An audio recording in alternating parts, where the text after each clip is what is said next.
Hello, my beautiful souls. Welcome sa ating tarot reading sessions. Keep in mind, general reading po ito. Maring mag-resonate, maring hindi.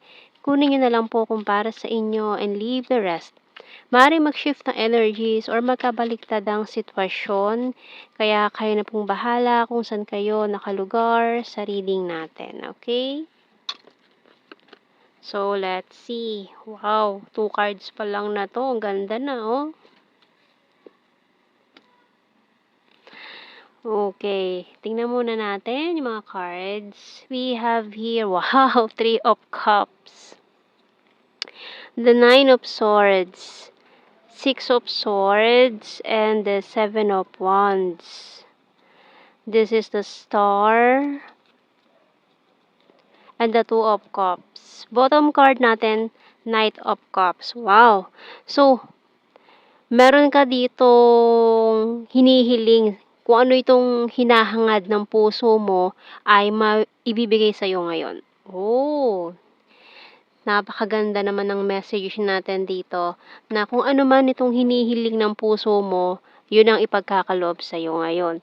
Maaaring ito lang yung talagang hinihiling mo ngayong Pasko na talagang ang tagal mong hinangad and then ito ibibigay sa'yo ngayon. So, tingnan natin signs and symbol cards.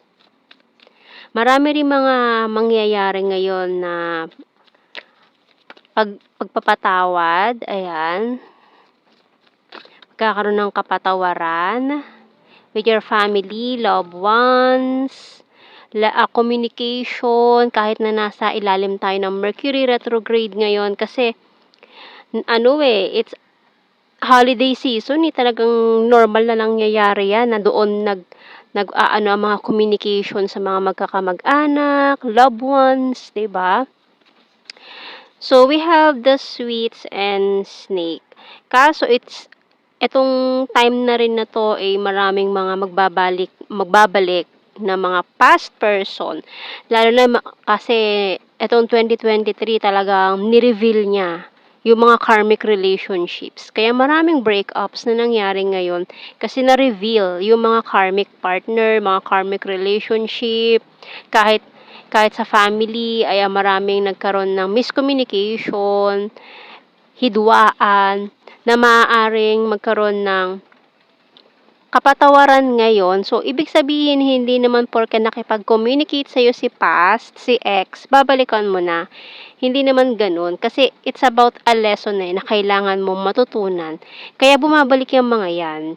Lalo na under ng Mercury retrograde. Kasi para i-test ka ng universe kung natuto ka na ba sa mga lessons mo in life or hindi pa. Kasi once tinanggap mo si ex, under ng Mercury retrograde. So, ibig sabihin lang nun, hindi ka pa ready, hindi ka pa natuto sa lesson na yon. Kasi, ibig sabihin, kailangan mong i-let go yung taong yon. Kasi, it's a part of the lesson na kailangan mong matutunan during this time. Okay, so we have the target and bonfire. Kasi ayan it's bonfire energy, lalo na yung mga magbabalikan, makikipagbalikan during Mercury retrograde, a past person, a past lover, ayan.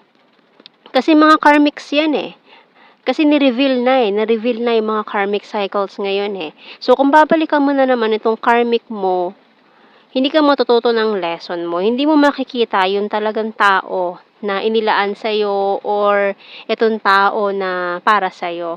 Kasi, paulit-ulit yung mga cycle na hindi natatapos or hindi mo natututunan yung mga lessons na yun.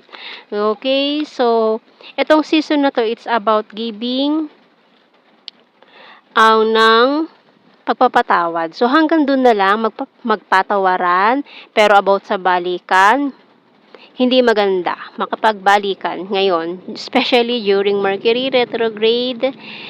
Ayan, so tingnan natin. I know I messed up everything. So ito, ayan yung mga tao na makikipag-communicate sa iyo, mga past person na makikipag-communicate during this time para i-test ka kung natuto ka na ba. Okay? So we have here, my life is not as together as it seems. I wish I could share my good news with you. Kaya ayan yung mga idadahilan nila para makipag-usap, makipag-communicate this time. You are the best thing in my life. I replay our conversations over and over. Kasi itong Mercury retrograde na to talagang palalabasin niya yung mga emotions mo eh. Medyo overwhelming. I bury myself in work to forget you. Marami kang mamimiss, maaalala from the past na gusto mong balikan. I wish I could take back my words. So many things remind me of you. And then iisipin mo, ito kasi itong time na to, it's about reflection. So kailangan natin mag-reflect. Ano ba yung mga bagay na kailangan mo nang bitawan this year, 2023, para sa new beginning ng 2024? Okay, so tingnan natin ano bang message ng Archangels. Courage by Archangel Ariel. Be courageous and stand up for your beliefs. Okay, so lakasan mo lang yung loob mo kasi once na malampasan mo itong mga pagsubok na ito, especially this time ng Mercury retrograde, ay talaga naman sasabihin mo, wow, finally, sabihin ng mga guides mo, wow, finally natuto ka na, congratulations. Parang yung pakiramdam para ka nakagraduate, ganon. So, tingnan natin sa Tarot Messages Oracle Cards. Business is business, so maaari mag-focus na lang muna sa mga kailangang priority ngayon. I have fear and anxiety waiting for you. Strong and independent, stubborn but practical. Kasi itong taong ito, makakapaghintay naman yan, no? Lalo na mamimit mo din yung taong ito na talagang hinihiling ng puso mo. Itong talagang tao na nararapat para sa'yo is andyan lang yan eh, no? Pero dahil hindi mo nga siya makita, dahil nabubulagan ka pa dun sa karmic mo na bumabalik ngayong Mercury retrograde. Kaya hindi mo makita yung talagang tao na para sa'yo. Kasi pinipilit mo pa, parang tinetest ka ng universe. So, natuto na ba to? I-test nga natin, pabalikin mo yung ex niya. So, ikaw naman, si Marupok, ay, bumalik yung ex ko. Ano ba yun? Sign ba yon na kailangan namin magbalikan? So, ikaw naman, tinanggap mo ulit. So, sabi ni mga spirit guides mo, ay, tinanggap. So, hindi pa yan natuto. So, hindi pa siya ready na ma-meet yun talagang para sa kanya. Ganon. So, tinanggap mo na naman eh. Naging marupok ka. Kaya, ang tendency, yung naghihintay na eh. Parang isang step mo na lang, marireach mo na yung goal mo na matatapos mo na yung karmic lessons na yun, yung mga lessons in life na yun. Pero, nadapa ka na naman. Kumbaga, isang step na lang sana, nadaplag ka pa. So, ayun. Parang ano na naman. So, okay, from the top ulit. O, diba? So, kailangan na nating matuto sa mga lessons in life na ito. No, so we have here keeping tabs on you. One solid foundation. I will start to save money and I will fight for you. Bottom card, tired and need rests. So, itong Mercury retrograde na to is talagang nakakapagod, nakakaubos ng energy, pero kailangan mo rin ng mahabang pasensya. So, tingnan natin. So, hindi talaga magandang idea makipagbalikan, no, during Mercury retrograde. Kaya, don't do it. Okay? So, yeah, wag kayong makipagbalikan sa mga ex nyo during Mercury retrograde. So, we have here letter S, X, ayan, oops, ang mga X. Letter Z, Enye, P, T, O, G, A, and J, si bottom card. Kuha tayo ng blue card. We have here prophecy, guilty, and regret. So, ayan. Kasi ito ay pagsisisihan nyo. Once na makipagbalikan kayo sa mga ex ninyo during Mercury retrograde, so it's not a good idea. No? Hindi yun sign na parang magbalikan kayo. Kasi magsisisihan nyo to.